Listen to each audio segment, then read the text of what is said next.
পিঠা উৎসব বাঙালির সংস্কৃতি ও ঐতিহ্যের একটি গুরুত্বপূর্ণ অংশ।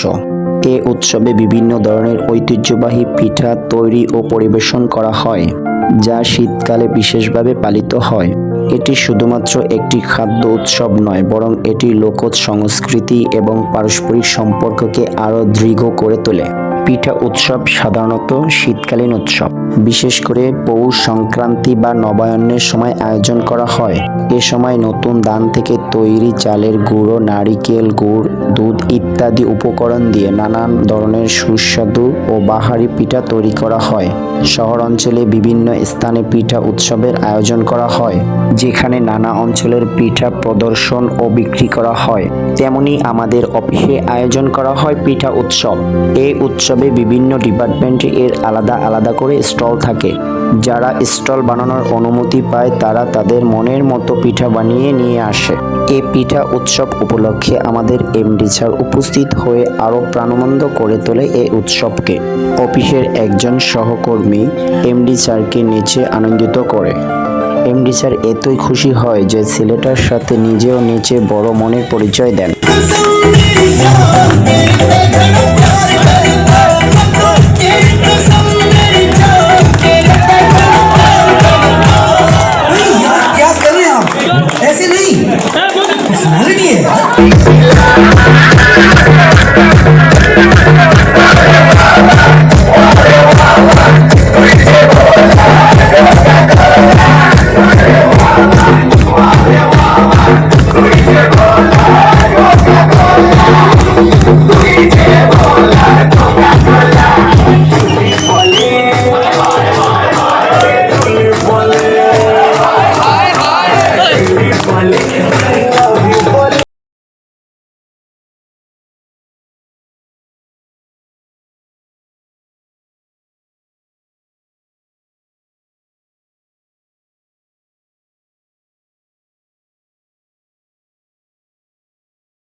আমাদের পিঠা উৎসব সারাদিন চলমান ছিল। কাজের ফাঁকে ফাঁকে যে যার মতো গিয়ে পিঠা খেয়ে আসতে পারত। এ সুযোগ সবার জন্য উন্মুক্ত ছিল।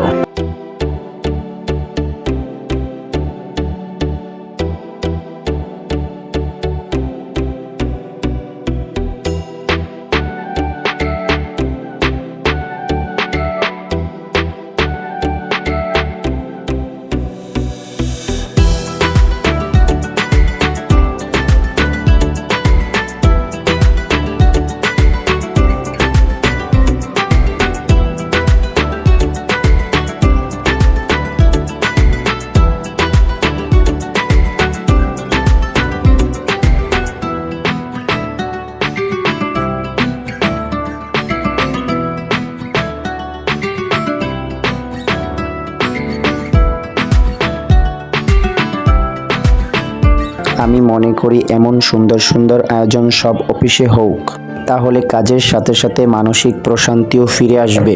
এর সাথে সাথে মালিক কর্মীর বৈষম্য দূর হবে। আশা করি আমার এই ভিডিওটা ভালো লেগেছে। যারা আমার চ্যানেলে নতুন তারা অবশ্যই চ্যানেলটা সাবস্ক্রাইব করে দিবেন, আমাকে আরও ভালোভাবে কাজ করার সুযোগ করে দিবেন। হয়তো আপনার একটা সাবস্ক্রাইবে আপনার কোনো ক্ষতি হবে না, কিন্তু এ সাধারণ ছেলেটার জীবন পাল্টে যেতে পারে। তাই আপনার কাছে একটা চাওয়া, চ্যানেলটা সাবস্ক্রাইব করে যাবেন, যাতে পরবর্তী ভিডিও দেওয়ার সাথে সাথে আপনার সামনে চলে আসে। আজ এ পর্যন্তই। দোয়া করি আল্লাহর রহমতে আপনারা ভালো থাকবেন আর আমার জন্য দোয়া করবেন। আসসালামু আলাইকুম, ফি আমানিল্লাহ।